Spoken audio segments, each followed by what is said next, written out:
and I don't have it, but in my head I go, little victory. It is, mate. Genuinely, that's how I fucking live my life, really? Especially around diet. I mean, I told you before, we're rocking and rolling, by the way.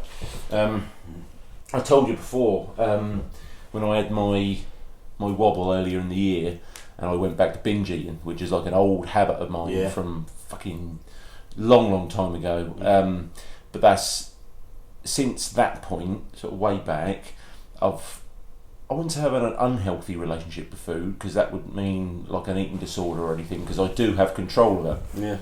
But I definitely have to monitor it. Yeah, it's like a discipline thing. And I like, I mean, I spoke before about David Goggins, a guy I'm a big fan of, and he calls himself a disciple of discipline, and he lives his life by that, and I think that ties into everything. That's around, that's your work, that's your exercise, that's your eating, that's your friends, that's your relationships, that's everything ties into that, and you have to be disciplined in order to function properly, and that lingered in with your food and like not having little bags of sweet, that is just the little steps, mate. Yeah, and that's the way I've been dealing with it, because it's interesting, after you said about you binged that for the first time, it made me look at my own diet, and I thought, hang on a minute, because that's when I noticed that sometimes I use food to change the way I feel, and sometimes I'm not even hungry, but I'll eat because it makes me feel comfortable. Yeah. And that in itself could be looked at as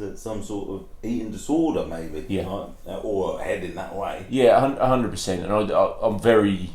This is the thing. It's like when I feel myself, I have a little slip. Usually that lends towards eating crap food. Now I know. I do class myself as like semi-athletic, and I've done lots of athletic things over the years.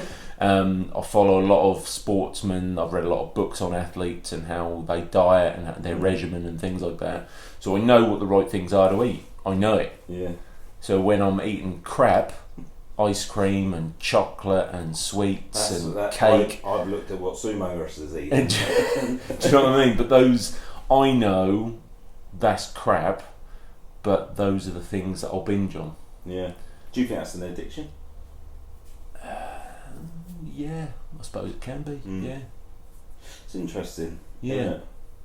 But yeah, anyway, I've decided to watch what I'm eating, which is always good anyway, but to set goals and stuff as well. But what did you just have for your evening? I had a brownie. I failed at the first hurdle. I ran straight through the hurdle. I didn't even attempt to jump over it. Yeah.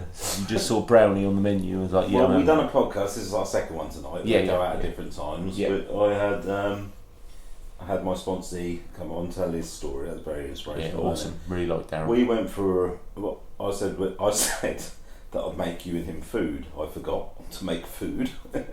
So we went for something to eat. You opted to go for a run. Yeah, just because we've both said we're going to really train hard for this this mountain, even though you don't need to.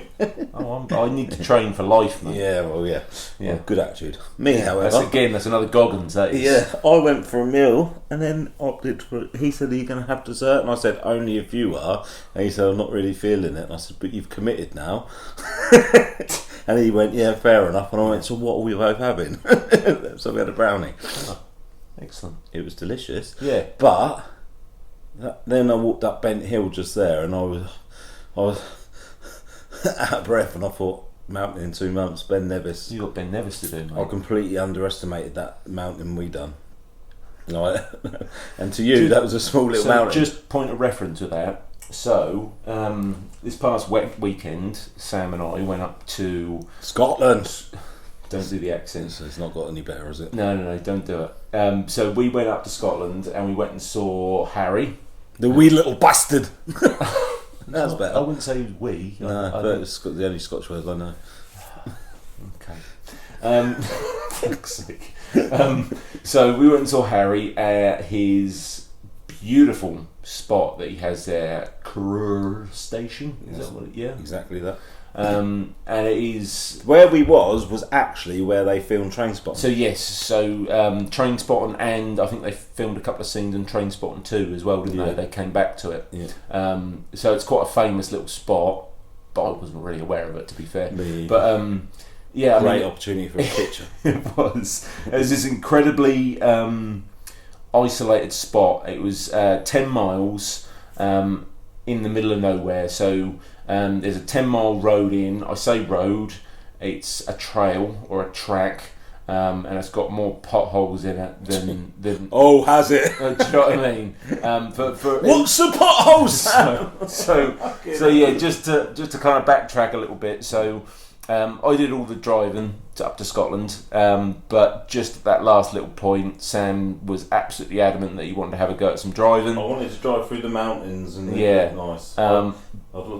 We won't go into the. but then obviously that then led into the infamous track that led to Corrour Station. So and I mean it was horrendous, wasn't it? It was just the most awful road going. Yeah. It's done nothing for my anxiety. No, generally. But watch the potholes. Yeah. I can't not watch them. They're right in front of me. There's another one. I can see it, Jack. So I said, do you want to drive? No, you wanted to drive. We were like a married couple on the mountain. Needless to say, by the end of it, we were very stressed, very worn out, and then we turned up at this place, and I remember just looking around and thinking, why the fuck does Harry live here? Yeah. Like, this is ridiculous. Like, we're literally in the There's middle of nowhere for miles. And then literally the first conversation we had, him and the ladies that worked there started talking about these hermits that live there, and one carries a machete, and they're all just like these wild men. You're going to be a hermit one day, or they're just living in these mountains. We couldn't find it at first, even could we? And it was quite scary because we had no signal or nothing. I poked my head through someone's window. Genuinely, there's a couple of houses right on the opposite side, and nothing for miles and miles and miles. I think because of that initial stress and like anxiety of like where the hell are we, and like this feels so isolated, I didn't appreciate or take in the fact that we're actually in this beautiful, stunning place. It wasn't until like the following morning where we'd slept on it, and I woke up and we went for a dip in Loch Ossian, which was absolutely fantastic. I can't even put it into words. No, it was so nice, and I think obviously we've still been going down to the dips here in Felixstowe, but because of the weather, you don't get as much of an effect from it because the water's a lot warmer, isn't it? It's still good in different ways. It is. Cold water therapy is definitely a seasonal thing. I think. However, that was cold water therapy. Loch Ossian, at a different. That felt like winter again, jumping in there. Yeah. And I felt amazing swimming about in there. It was beautiful. I could have stayed in there all day, but I think we might have died. Yeah. And to be fair, it wasn't till we left the following day I actually read an article about apparently one of the lochs up there. There's been sightings of some creature that's been eating geese and ducks and dogs and stuff. Nelly. It's not Nelly. Obviously, that's what they're all talking about. But there's one. It wasn't the one we were in, but there's apparently. But moving on from that because I don't want you to stress out for when we go up there next time. Too late. No, Anyway, so we did the dip. Just paddle in when we go back up. Just a little. Okay, all right, whatever. And then so we done the dip. And that was outstanding. And Harry, just on another note, Harry put us up and cooked and had us on never-ending supply of coffee, and it was just absolutely brilliant. It was amazing, wasn't it? Yeah, and I would highly recommend going a bit longer than 24 hours. Yes, but to anyone that wants to go up there just for an escape, really, just in the middle of nowhere, there's about, I think there's 3 Munros, I think he said, like dotted around, plus the loch.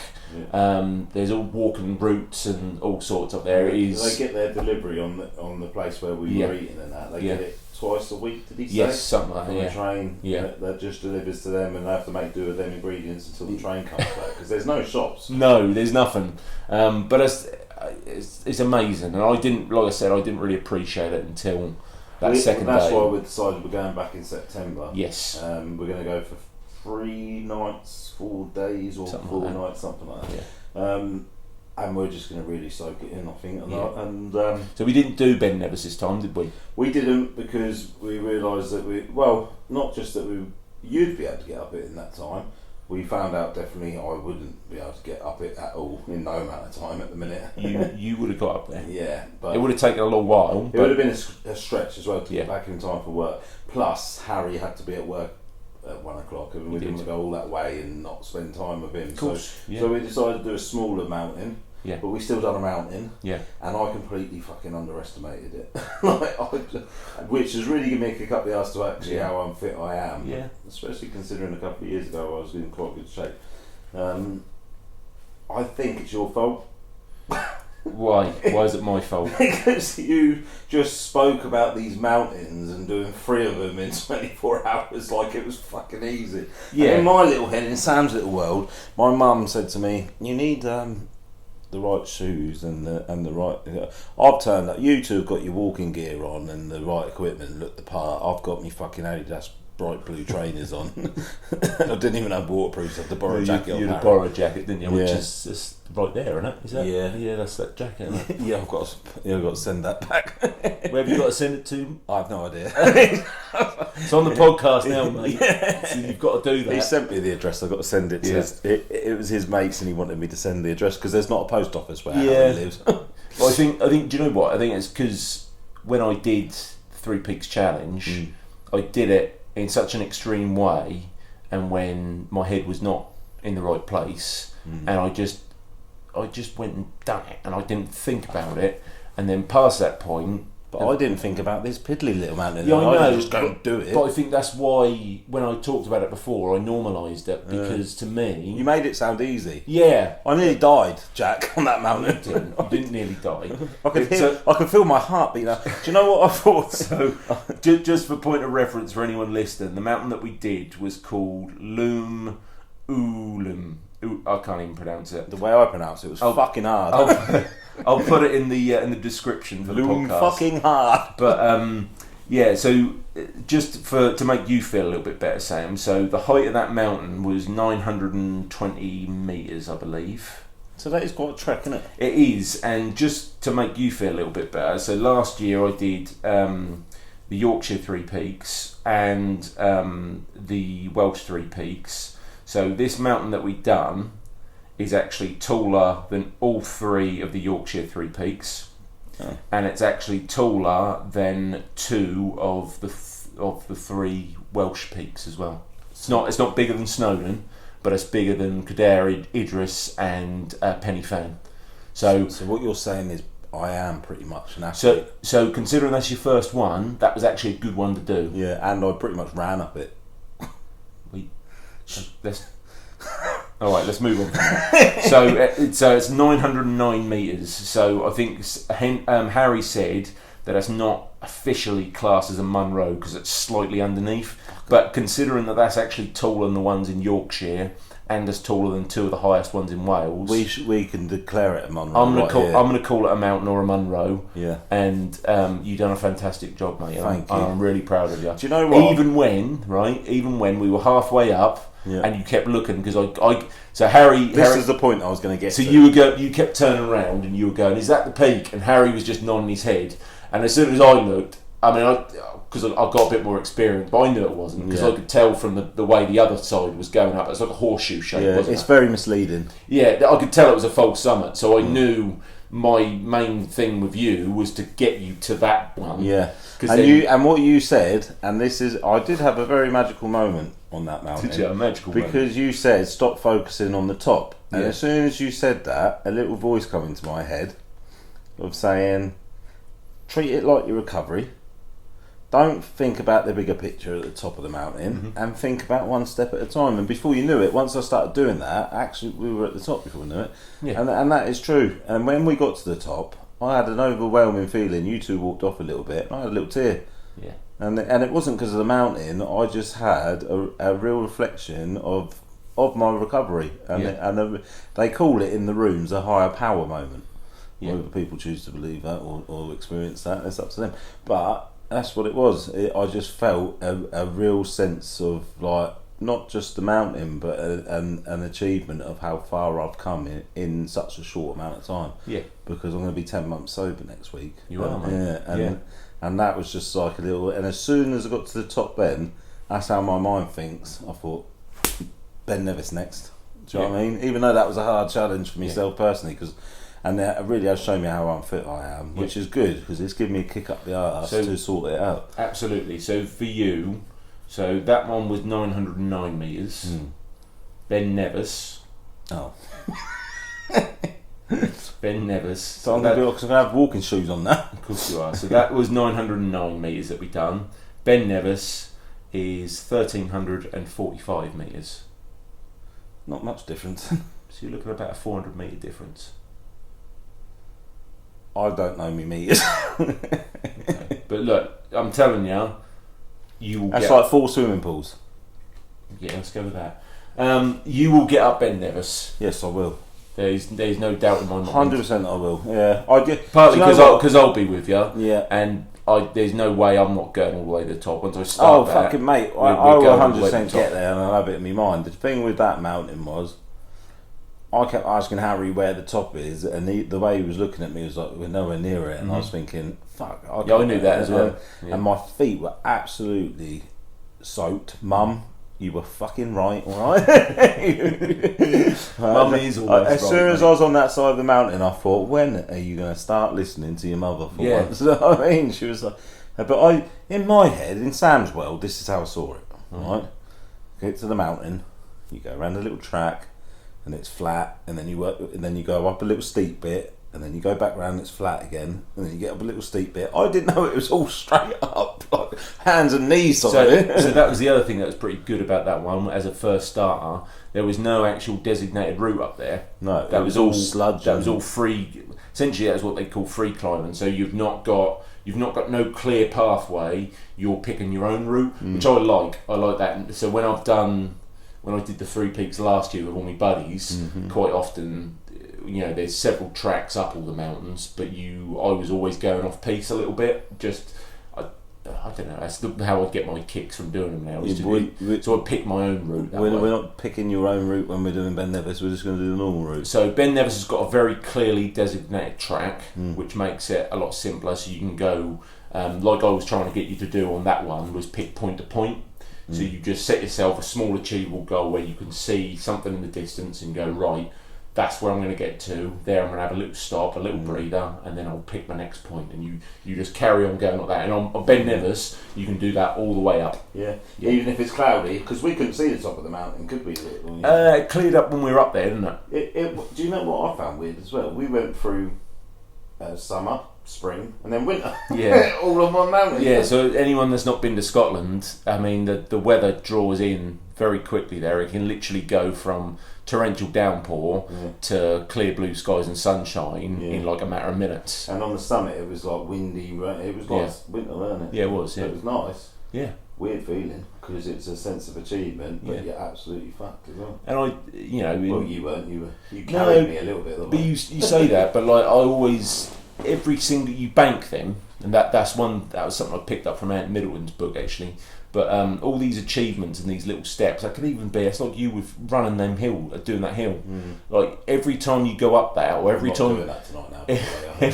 Every time you do a long walk or you go out for a run or anything, no matter what the distance or whatever it is, you bank it. You go, right, I've done that. That's banked. And then you just build from it, and it's that constant routine and repetition. You just build yourself up. That's how you'll lose weight. That's how you get yourself fitter. And by the time I've got to, while we're talking about quickly as well, is one thing I've got to watch out for is rewarding myself, because my successes can also be my failures sometimes. I had a guess that said that, because today I had that brownie because I rewarded myself because I went on that long walk with my dad today. So there's nothing wrong with that. No, but you've got to be careful because you can't do have to be careful all the time. You do have to be careful, but I don't.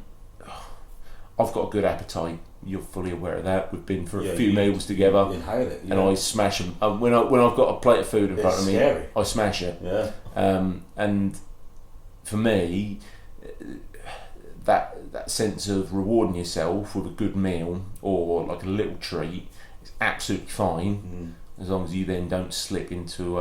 You celebrate by not chewing. I do chew. I just got a good appetite. To be fair, my brother's the same. He's got a good appetite. We just smash food. I feel myself hard in my food.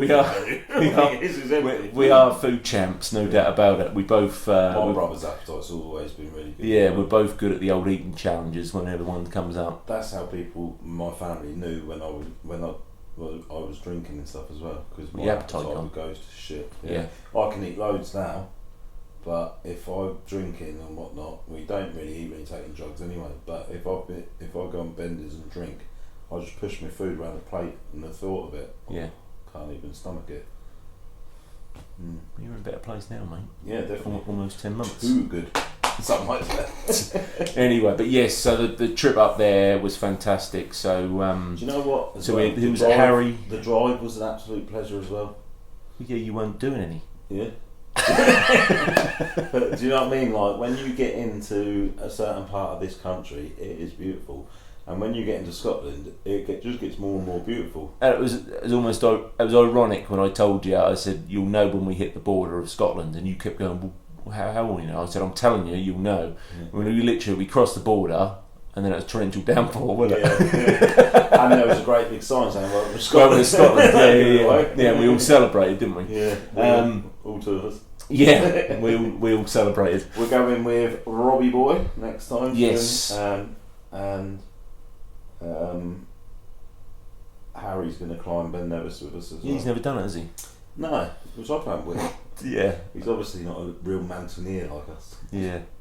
No, he's not, is he? You two just didn't even flinch when you climbed that mountain. Yeah. I mean, it wasn't easy, mate. I'm not gonna. That wasn't an easy. Any time you do yourself. Any time you do a mountain, that's a sense of achievement, and it's a. For me, that was a workout. That was my workout for the day. Was getting that mountain done, and that's how I run after, didn't I? Bloody so. I love that look you give me. What the fuck are you having on? But yeah, no, we had a lovely time. So we had a Scottish breakfast. That was immense. I absolutely love that. Maybe not before mountain. I've never eaten again before I got No, that wasn't a great choice because we were tasting haggis and black pudding all the way. I had the breakfast 3 times on the way. Yeah, no, it wasn't great. But what did we have on that? We had haggis, black pudding.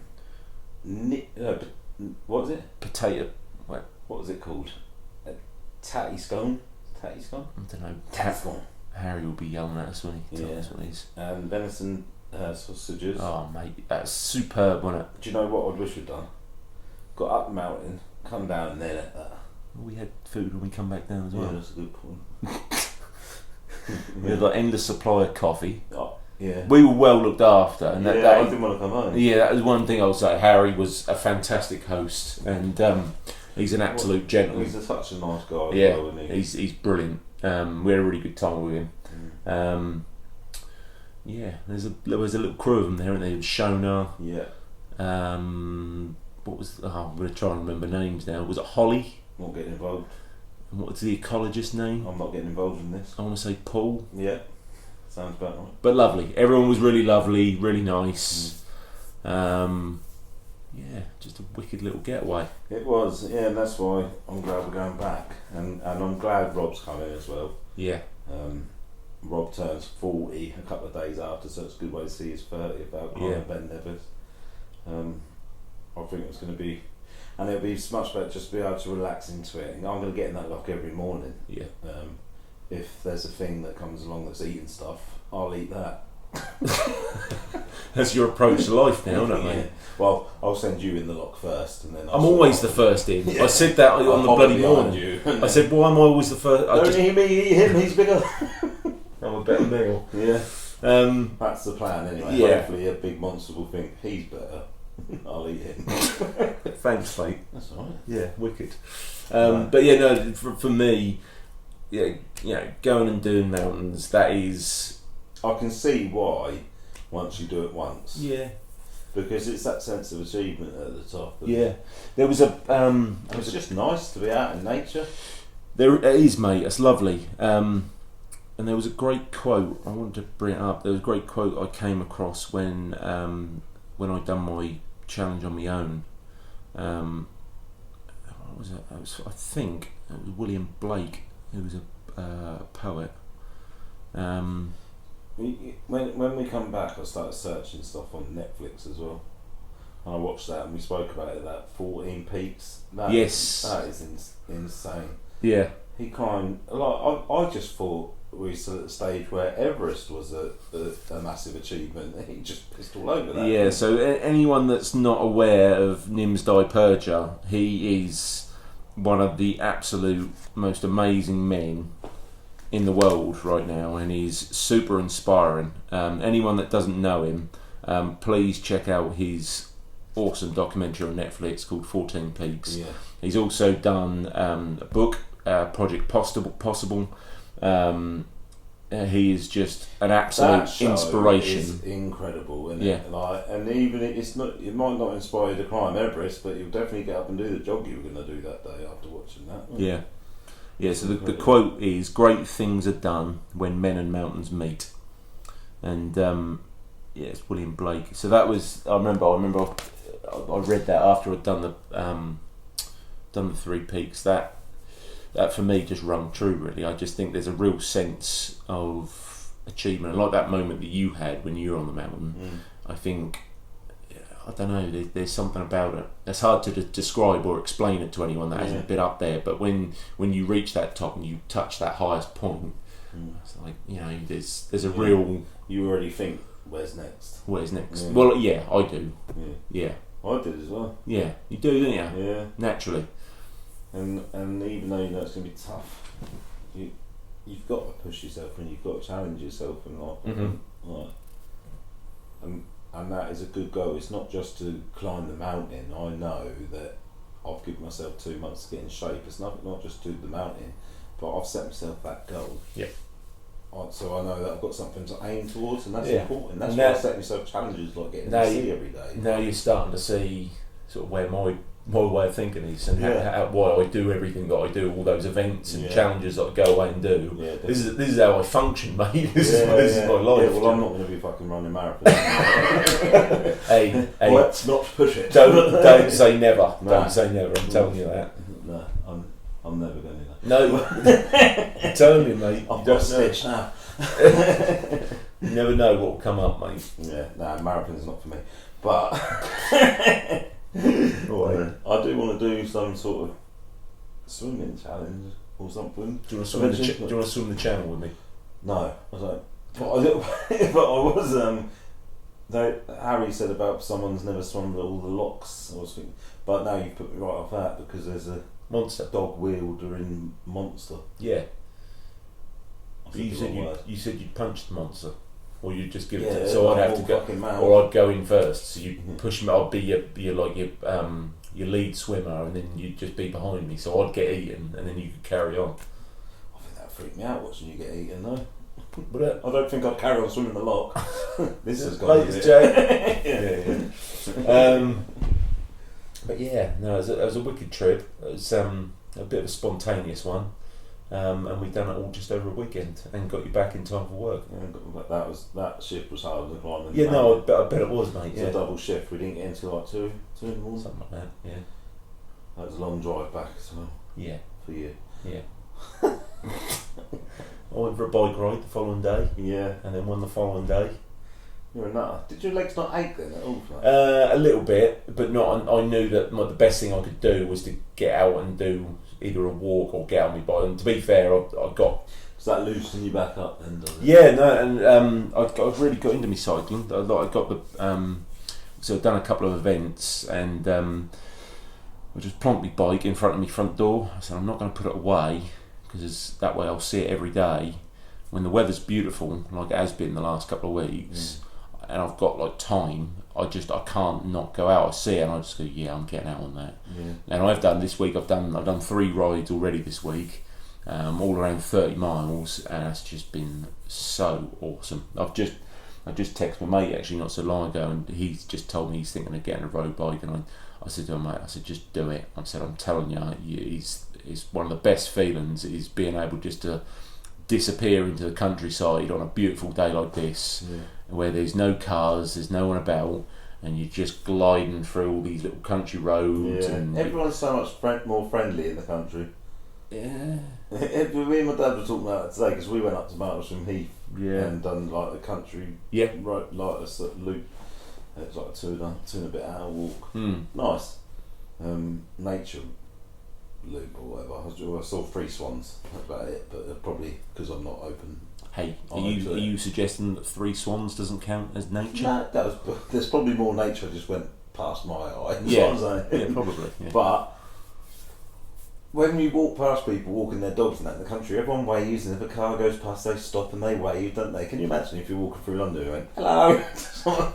Yes. No. It's hard enough. I mean, I've done it before where I've gone into London early morning and I've been in a real good mood because I love London. I love going into London and having a little walk about and explore. Yeah. I couldn't live there though, could you? Yeah, I probably could. Oh yeah, we spoke about this. Yeah, I probably could be a city boy. Yeah. Nah, City I slicker. miss the countryside. But yeah, no, I think that morning I remember getting there and I remember saying, like, you know, looking at people, making eye contact, smiling, good morning. Yeah. You just get like weird looks of like across the road. Yeah. What? Who are you? What are you weirdo? weirdo? I couldn't live in London. I like going there for the day, but after the day I feel really knackered just from the day, and I think to live like that all the time. And plus here, you go for a walk now along the prom, and there'd be no one in front of you, or maybe 1 or 2 people. In London, you've always got 10,000 people in front of you. That's true. I mean, there was I wouldn't say loads. There's quite a few people down there this evening. That's because it's a beautiful evening. It's really that's nice. But like even at 10 o'clock at night, you could walk along the whole prom and just have the thing to yourself. You know what I mean? Like, and you walk through the country and you bump into 1 or 2 people. In London, you've got hectic people around you all the time. And I do generally feel if you're around hectic people, you become a bit hectic. Yeah. When you're a bit calmer, when you live out in the country, like me. I can't even do the accent. No. I mean, my accent's terrible. We figured this out all the way to Scotland, didn't we? Yeah. It's a work in progress. I don't think you need to work on it. No, just leave it. Just leave it. just don't do it. Yeah. Fair enough. I agree with that. But yes, mate. So the countdown is on. Yeah. So what have you been doing? What do you mean? Well, we've got you've got a mountain to achieve. Right. And you have set yourself a goal that you are going to be in the best shape of your life in 2 months. Yeah, I've done a couple of mountain sprints. I've done a couple of hill sprints. Yeah. On that bent hill. Right. I aim to do 5. Yeah. I've done 2. Okay. That's a starting point, isn't it? Yeah. I was going to do 5 tonight in front of you, but I've had a brownie, and it's like 10 o'clock at night. Yeah. I've got work tomorrow, and it's not going to happen. But I am going to get up, go to the gym tomorrow. I'm not going to do the dip tomorrow. Okay. I'm going to focus on the gym for a couple of weeks now. Okay. I might do the odd dip here and there, but I've been doing evening dips with my daughter, and I'm getting something out of them because I think it's a little bit cooler. Yeah. I just don't get as much out of them in the summer as what I would do. Yeah, I've found that, and I haven't been down to the kind of the meeting dip that goes on. I've either gone earlier, so there's no one, or I've gone similar to you, so I've gone later on in the day. Yeah. Just because I find that the water's a little bit cooler then. Yeah. I find it difficult to sort of 6:30 time, even though it's still very early, and then 7:30 at the weekends. I just don't really get a whole lot of effect out of the water. And not only that, I also think my anxiety and depression has been worse in winter, so it's more effective for me in winter. Yeah. I think a bit of the sun and whatnot helps me out. You're going to do the December challenge, aren't you? I am going to do the December challenge, and I want to get people involved if they're like 31. That. Are you up for that? Can you commit 31 days of December. Dare to dip December. It'd just be tricky with work, mate. Yeah. See, I can do every day when I'm not duty. So the long shifts that I do, if I'm duty... Yeah, but you don't have to do it necessarily in the morning. You can do it when you finish work. That's true. Yeah, because it's a good challenge to set yourself. Every day in a month. When I'm on them long shifts, I have to be in. Well, I get myself in for about 6:20. Yeah. So. What time do you finish then? Well, I mean, normally it's around 8:00 ish. Doable then. You can do one. It is doable. Have a think about it. Yeah. I'm gonna do every single day in December, but I've done every day for a year. So. All right. Cocky. Arrogant. Ego and yellow. Yeah. So that's why I need to get back in the war. Well, Nelly.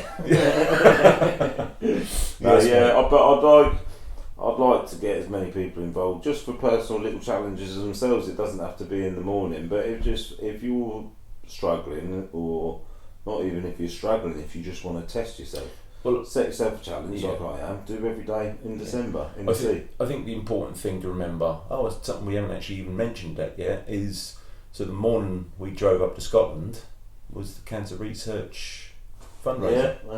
Yeah. We haven't even spoken about it. No, we haven't. I double booked us Scotland and But what a turnout that was! Fantastic, mate. Fancy dress dip for cancer research, and you raised £375, something like that. Was it? It might have been more, might have been a little less. I haven't got the exact figure to hand. But a fantastic result. Yeah, nearly 400 odd quid. Yeah, awesome. We were on the beach for what, 40 minutes, 45 minutes, and people come out. Excellent turnout. They got involved, dressed up, and they put their hand in their pocket. Great. Yeah, it's such good morning, and so people are so generous. And I think that is evident. I mean, I said it to you on the drive up there, but that what you've created with the challenge that you did and that community you've built. So that, even though we talk about when we go down there and do the dip, I've done maybe 2 or 3 of the actual meeting ones down there over the last couple of weeks. But that's just through post. But that happens every day. Yeah, there is always a group down there, isn't there? Every morning. And I love it. And they say, and that. Like, even I'm not involved as much at the minute, I'll dip in and out, and then in the winter I'll be back down there, and it's something I've created, and something I can be proud of. I got nominated for a fucking Pride of Britain award for it. Do you know what I mean? That is starting to tell the grandkids. It is, yeah. Do you know what I mean? And I am proud of myself compared to where I come from, and I had all that going for me head at the top of that mountain, and that as well. It was such a weird experience. I just got all this like all the stuff that I've achieved in such a short amount of time just rushed through my head, and actually just felt really like a sense of gratitude for everything. Yeah. Like, it's not just for me, it's for the people that are around me and that as well. The important thing to remember, mate, is it's only the beginning. Yeah, exactly. Yeah. I'm excited to see where it goes and that, and it's good that other people are doing it still and carrying it on, and then, like I say, when the winter comes, and even now, I'm still going to go down every now and then. Just not going to do it every day where I don't get the benefit from it. And that's the best thing. I don't feel like I have to go down because there's other people that are there as well. Yeah. I'm still very much in touch with people in my community. People get in touch with me when they're struggling. I'm still setting up people with 30-day challenge, cold shower challenges. I've got about 4 or 5 people doing different ones on different days. Great, at the minute.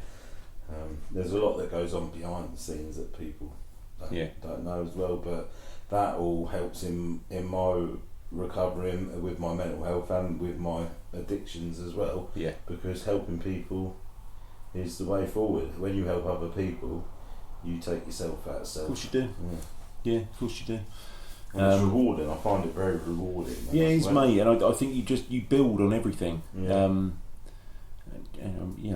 I've done fucking all sorts the last few years, and for me, I always think in my head, okay, well, number 1, what's next, and 2, I always just think, right, this is just the beginning. How are we going to build on this? How are we just going to expand and keep developing? And, I think it's important, mate. Yeah, definitely, and become. I know where I'm heading, and I want to help as many people. I've made the conscious choice of wanting to help as many people as I can on this planet. I want to impact people's lives positively, and that is what I've decided to do. And I'm already doing it, but I want to keep doing it and help more and more people. And the only way I can do that is by getting other people involved and helping. Like you help, like with doing this. There's people that come down and help with the dips. There's other people in the things of the groups that I'm in and that, and like, but you put good people around you. It's a foundation for good things to happen. Do you know what I mean? Yeah, of course it is. And that goes to my point that I've always said. It's no coincidence when you have quality people in your life is better quality. You got to guard your mind and be the right people putting the right stuff in your head. When you're drinking and taking drugs, you're hanging around with people that's drinking and taking drugs. Negative peers, negative stuff in your head. when you're hanging around with positive people, positive things happen. Yeah. It's not a coincidence.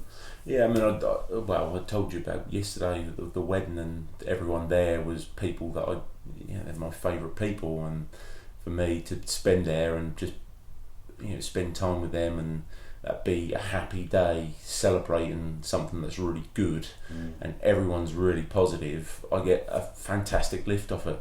Yeah. And I think that reflects in life in general. You want to keep the right people around you. Yeah. That's cliche. They say keep your circle small. You don't necessarily have to keep it small, but you got to be careful who you put in it. Yeah. It's a classic saying, like one bad apple spoils the lot. So true, mate. It's true. Yeah. It is true. You have to be careful who you let in your circle, because who's feeding the information into your mind. It's tricky, especially when it's family, because distancing yourself from negativity is difficult when it's that close to you. But you don't have to distance yourself completely. You just don't. You just don't have to hang around as long. Do you know what I mean? Yeah, I do it, mate. I mean, I've spoke to you before, outside of the podcast. I've got some family members who've got their own struggles, and I separate myself from that. I've got a couple of friends who are behaving maybe a little bit oddly or differently at the moment, and I just have to let them get on with it and be there as a support mechanism. Let them know I love them and I'm always there for them. Well, that for me is. I've got friends I haven't necessarily left behind, but I can't help them at the minute, because if you're sat with them too long, before you know it, you end up back there. Yeah. So what you can do is distance yourself and hope that one day that they'll see how well you're doing and they can bring themselves out of it as well. But I think I've mentioned it on a podcast before, I don't know, but I've got a good friend, and I'm not going to mention any names, but they were doing really well with me, and then things went to shit, and that affected me, and I was trying to help them on their way down, and what that was doing was dragging me down with them, because it was playing on my mind. And what people in the fellowship said is, you need to let them go, and then you can stand there and offer them a hand up if they need it in the future. But if you try and grab them on the way down, you can fall with them. Yeah. So you just got to let them fall, and hopefully you'll be able to offer a hand, help them up in the future. But it's difficult. Yeah, I mean, you saying that is, yeah. I mean, I've got that going on with a friend of mine at the moment, and that's so hard, because because the problem is I may have, I don't really see it as a mistake, but I mean it could be, but I try and give them my opinion too early maybe, and rather than them taking that on board and seeing it as me just loving them to bits and wanting the best for them, they respond by, they see me doing that as me digging them out, or like I don't like them, or I've fallen out with them. And they always say that, and they refer to it now as like, me and Jack have fallen out a few times, and I'm just like, I haven't fallen out with them at all. Yeah. Like, I love them totally, and for me, it's just me picking up on these things where you got to let people make their own mistakes. I do, yeah, and that's kind of where I'm at now. I just have to let them get on with it. They know how I feel, they know that I love them, and they know that I'll do anything for them if they're in trouble, and that is. Yeah, forever. Yeah. You just got. I think like we were saying in the podcast before with Daryl, you just got to be true to yourself and live your own life, and then if people making mistakes around you, or they might not be a mistake, you might just think it is, but if it is a mistake, then be there to help them after. Just concentrate. So if you can offer them advice if they ask for it, but if they don't ask for it, then you just got to be there for them if things do go tits up. Yeah. I went off track from the mountain. Well, it did a little bit, mate. But that's kind of how we always end up going. But on a more positive note, you've got a target. Yep. I'm looking forward to it. You're training to become a finely tuned athletic machine. Well, I think I already am. At the moment, you're negative a brownie. So you've got to balance it out tomorrow by getting. It was a dark chocolate brownie, and I've heard the dark chocolate's good for you. Okay, let's not focus on those small victories. Let's focus on what we're going to do tomorrow. Yeah. And you've got to balance that out, because life is all about balance. Yeah, so I should have white chocolate brownies. So you can have a treat like that. Yeah, thanks, Jack. But you have to balance it out. Yeah, definitely. I'll just do an extra press up tomorrow. Boom. There you go. Then you bank that. You right, mate? Yeah, I'm looking forward to it. I'm going to do gym tomorrow, throw in a few extra HIIT workouts and that. I'm not going to obsess over it this time. When I lost all that weight before, I was doing HIIT workouts every single day, and I think it actually become a little bit unhealthy in a way of obsessing. If I hadn't done one, I wouldn't be able to sleep, and I'd get up and have to go and do a 20-minute workout. 15. Yeah, that's the kind of behaviour I was in 2017 when I developed like fucking insomnia. I did lose a lot of weight though, but yes, so did I was in the best shape of my life that year. When but I look back at the pictures now, it looks quite unhealthy. I think it's probably because I lost quite a bit. Same as me, but I mean, people at the time, I've spoke about it before, 2017.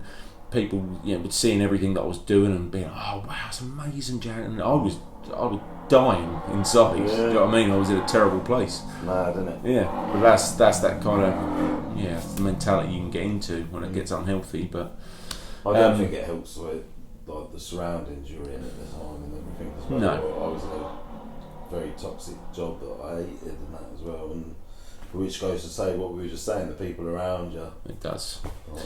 We come full circle on that. Are we a full circle? Are we? So are you off next week because it's your birthday, isn't it, next week? Yeah, I'm still working. You don't celebrate birthdays anymore, do you? When you get to a certain age. I mean, how old are you? 36 on next Tuesday, I think. Yeah, I wouldn't celebrate that. No. Thanks, Dad.